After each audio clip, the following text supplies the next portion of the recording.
नमस्कार। आज से एक अलग श्रृंखला शुरू करने जा रहा हूँ। उसका नाम है द्रव्य गुण मीमांसा।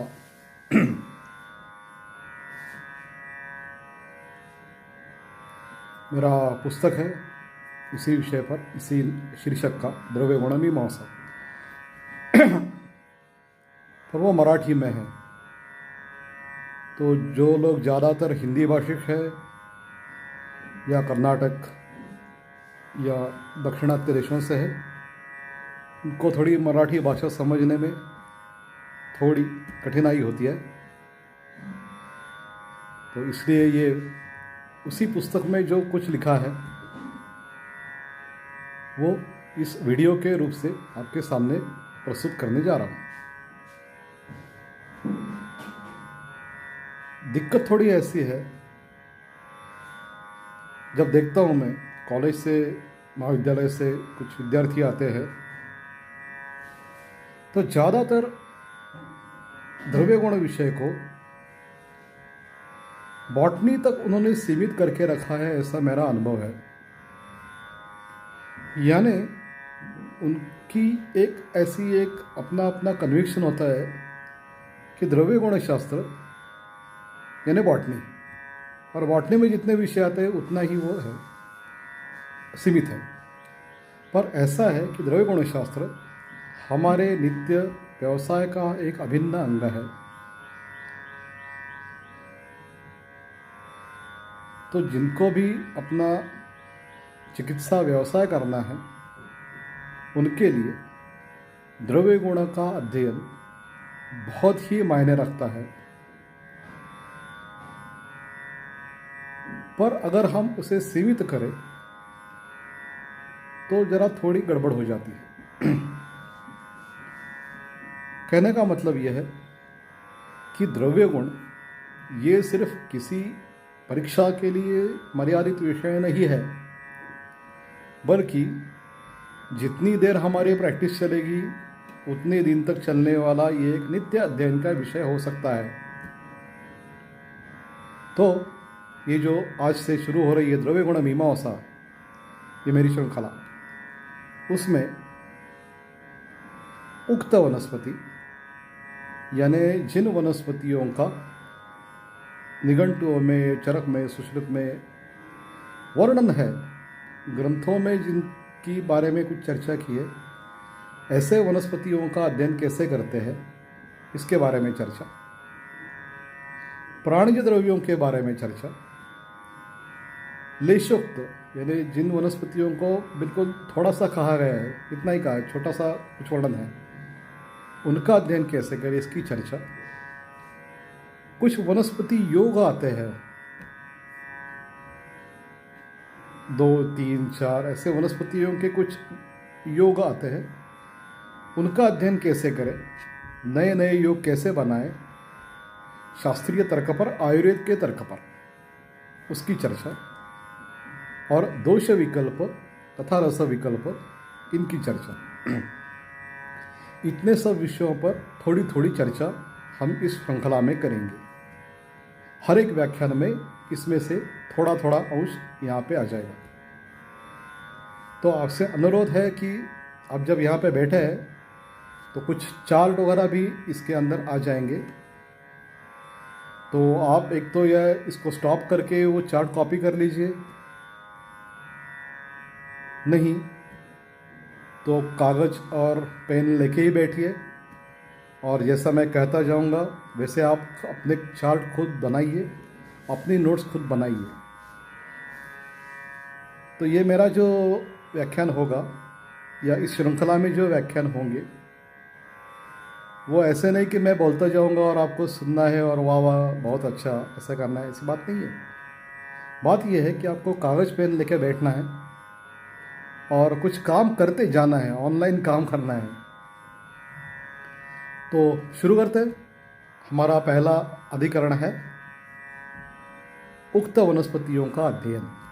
अभी उक्त यानी जिन वनस्पतियों का थोड़ा बहुत वर्णन चरक, सुश्रुत, वाग्भट, जिनको बृहत्त्रयी कहते हैं, इनमें आया है, नहीं तो आगे क्रोनोलॉजिकली आगे जो संहिता बन गई, निघंटु है, लघुत्रयी है, इसमें किसी का वर्णन आया है तो उनको हम कहेंगे उक्त वनस्पति। अभी मैं जो आपको बताने जा रहा हूँ, इस पद्धति से अगर आप अध्ययन करोगे तो मेरा ये अनुभव है, मेरी यह मान्यता है कि एक आपकी तर्क पद्धति सुनिश्चित हो जाएगी। व्याकरण में कहते हैं एकः शब्दः सुष्ठु ज्ञातः सम्यक प्रयुक्तः स्वर्गे लोके कामदुक् भवति। एकः शब्दः, एक शब्द, सम्यक ज्ञातः, आपने अच्छी तरह से उसका ज्ञान प्राप्त कर लिया, सुष्ठु प्रयुक्तः, उचित रूप से उसका प्रयोग भी कर लिया, तो वो स्वर्गे लोके, इस लोक में तथा स्वर्गलोक में कामदुक् भवति, आपके लिए अच्छा साबित हो सकता है। ऐसी ही मेरी मान्यता है, ऐसा ही मेरा अनुभव है कि अगर मैं जिस तरीके से बताने जा रहा हूँ, इस तरीके से आप एक भी वनस्पति का अध्ययन कर लेंगे तो आपकी एक विजन तथा आपकी एक इंसाइट तैयार हो जाएगी, जिससे कि आप किसी भी वनस्पति, अगर आपको उक्त हो अनुक्त हो, इस देश की हो परदेश की हो, तो आपके सामने उसका एक चित्र तैयार हो जाएगा और आप भली भांति अच्छी तरीके से उसका चिकित्सा में प्रयोग कर सकेंगे। ऐसी मेरी एक दृढ़ विश्वास है, मेरा अनुभव है। तो शुरू करते हैं।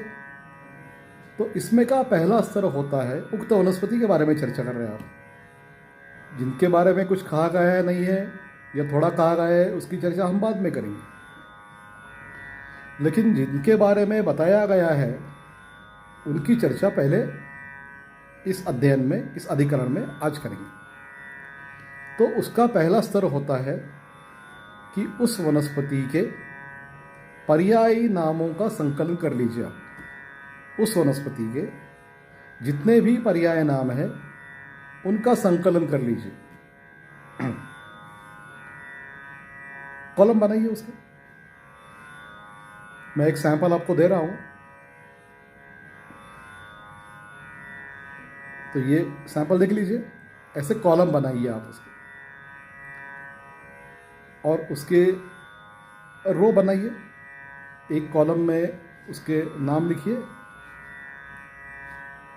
कॉलम और दो चार कॉलम बनाइए उसके सामने। कॉलम और रो का एक टेबल बना लीजिए। तो एक 4-5 कॉलम बनाइए और जितने भी पर्याय नाम है उतने रो बना लीजिए। जैसे वचा है तो वचा, उग्रगंधा, षड्गंधा, गोलोमी, शतपर्विका, ऐसे उसके अगर 4 पर्याय है तो वचा का नाम लिख लीजिए। उसके नीचे 1 2 3 4 एक कॉलम में पर्याय नाम लिख लीजिए। उसके आगे कुछ विवरण करना है, बाद में बताऊंगा। अभी क्या होता है ये जरा समझ लीजिए क्या बात है। पर्यायी नाम क्यों बताते हैं? क्योंकि ऐसा है कि जिसे व्याख्या कहते हैं उसमें काव्य शास्त्र में लक्षण कहा गया। उसके 2 प्रकार पड़ते हैं काव्य शास्त्र में। एक को बोलते हैं स्वरूप लक्षण, दूसरे को बोलते हैं तटस्थ लक्षण। स्वरूप लक्षण और तटस्थ लक्षण। तो जो स्वरूप लक्षण होता है वो अन्य किसी का लक्षण नहीं होता, सिर्फ उसी व्यक्ति विशेष का लक्षण होता है। और तटस्थ लक्षण जो होता है वो थोड़ा सा इधर उधर से कुछ विवरण करता है, उसको कहते हैं तटस्थ लक्षण। तट यानी किनारा, तो किनारे किनारे से जो वर्णन होता है उसको बोलते हैं तटस्थ लक्षण। तो शायद ऐसा होता है कि वो और 4 लोगों और व्यक्ति विशेषों को भी उचित हो जाए, लेकिन ऐसे तटस्थ लक्षण मिलके उस किसी व्यक्ति विशेष का बोध होता है। अगर हमारा व्यवहार का एक उदाहरण लेना है, दृष्टांत लेना है, तो हमें कोई पूछता है कि चलो आपका घर का पता बताओ, तो हम बता देते हैं फ्लैट नंबर फलाना फलाना, बिल्डिंग नंबर फलाना फलाना, और ये मेरी क्या बोलते हैं, हमारे पुणे में पेठ बोलते हैं या एरिया का बोलते हैं, समझो नारायण पेठ, और उसका ये बता दिया कि पुणे 30, तो हो गया, ये मेरा पता हो गया। लेकिन उसके बाद में हम जो बताते हैं कि इसके पास, इसके नज़दीक, अब जो मेरा जो पता है वो उसका स्वरूप लक्षण क्या है, फ्लैट नंबर, बिल्डिंग नंबर और पेठ नंबर। लेकिन शहर भाई बताना पड़ता है, स्टेट भी बताना पड़ता है, ये तो मेरा हो रहा है स्वरूप लक्षण। इसके पास, इसके पीछे, इसके आगे, इसके नज़दीक, ये सब हो गए उसके तटस्थ लक्षण। कभी कभी क्या होता है कि सिर्फ स्वरूप लक्षण से पर्याप्त ज्ञान नहीं होता, कभी कभी सिर्फ तटस्थ लक्षणों से पर्याप्त ज्ञान नहीं होता। तो इसलिए हमें, जैसे व्यवहार में हम पता बताते हैं तो ये दुनिया भर की बातें करते, वैसे ही ये जो पर्यायी नाम है वो ऐसे स्वरूप लक्षण का और तटस्थ लक्षण का दोनों का काम करते हैं। अभी देखते हैं कि ये नाम कैसे पढ़ते हैं, पर्यायी नाम जो पढ़ते हैं।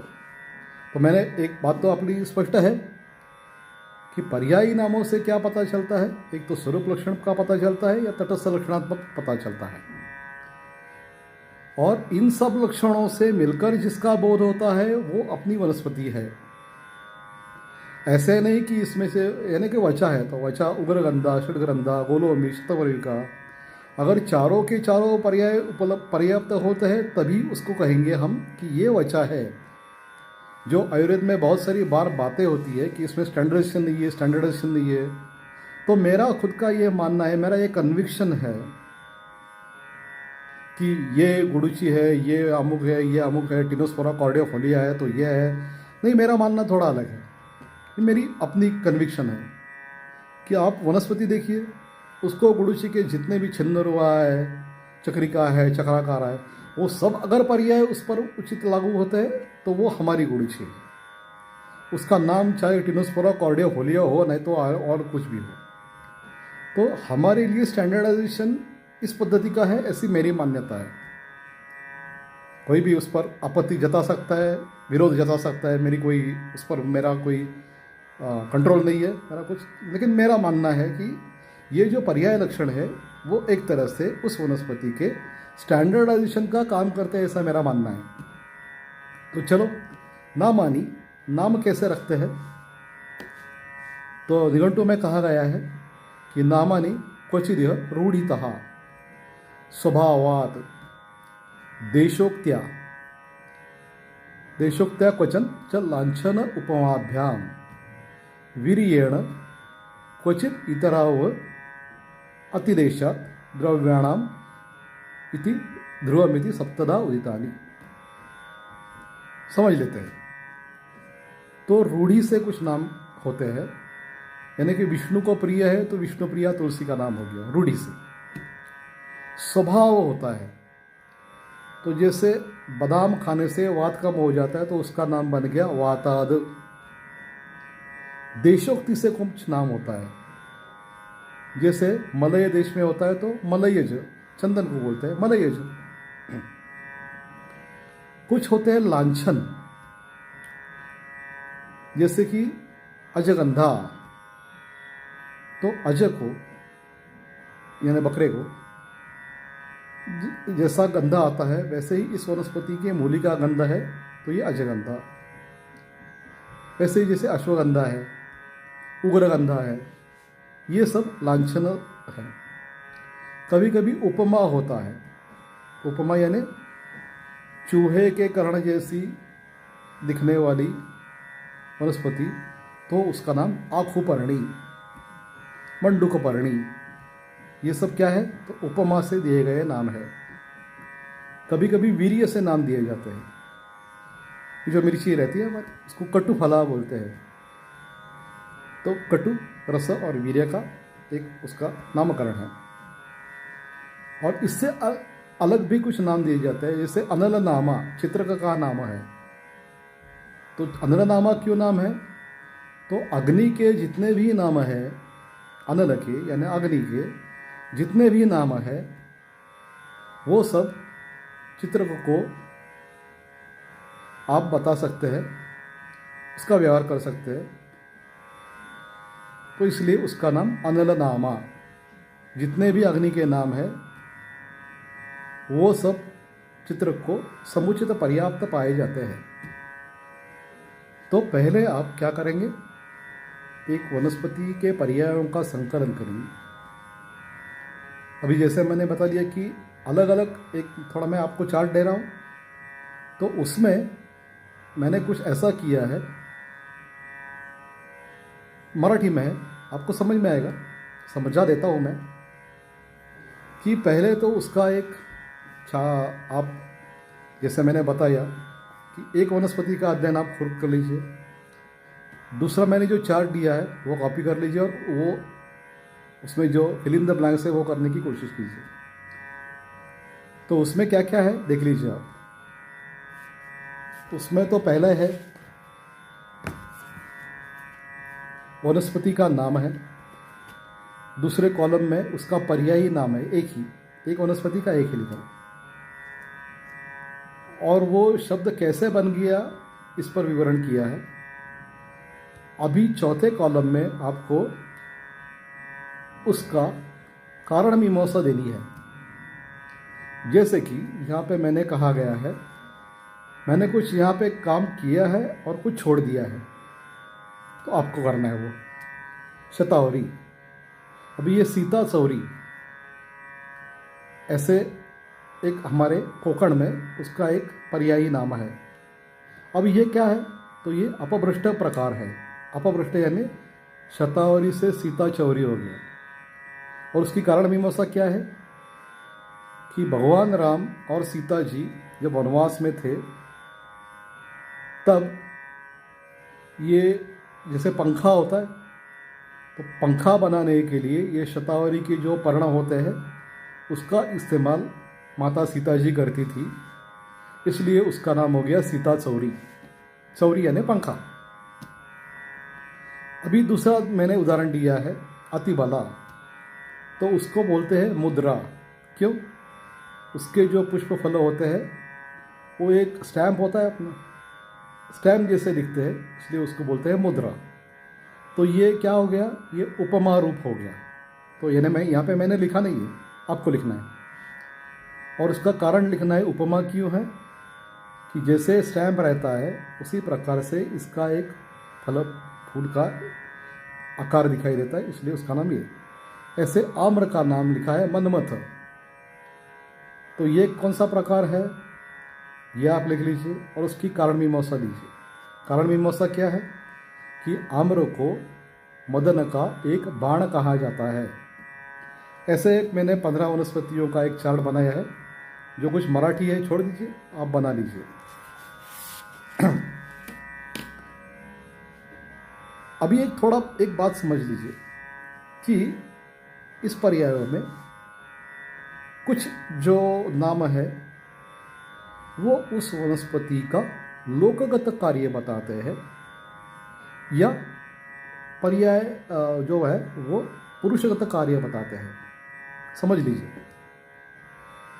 ऐसा है कि गुरुजी का नाम है छिन्न रुहा, तो छिन्न रुहा यानी छिन्ने सती रोहती, कट करके आप लगा सकते हो, छिन्न करके रोहती, तो आप लगा सकते हो, उसका पौधा बना सकते हो।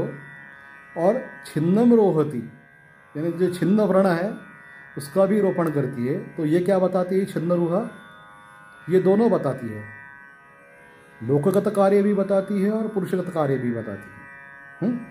तो ये छिन्न रुहा गुरुजी का पर्याय क्या बताता है, लोकगत कार्य भी बताता है, पुरुषगत कार्य भी बताता है।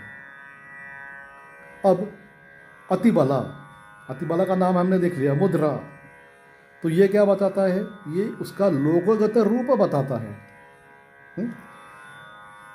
तीसरा है वज्रवल्ली, मराठी में कहते हैं उसको हाड़ सांधी, यानी कि अस्थि का संधान करने वाली हाड़ सांधी। तो ये क्या है, ये पुरुषगत कार्य बताता है। वज्रवल्ली का अस्थि संधान कार्य ये लोकगत नहीं, ये पुरुषगत कार्य है, यानी कि पुरुष पर होने वाला कार्य है, तो ये बताता है।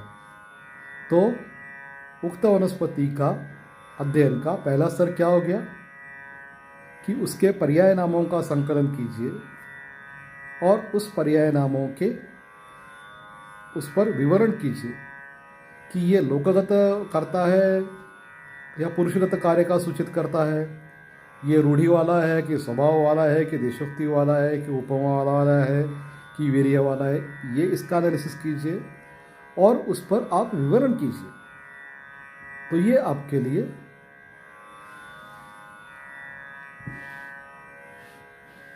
आपके लिए उचित होगा।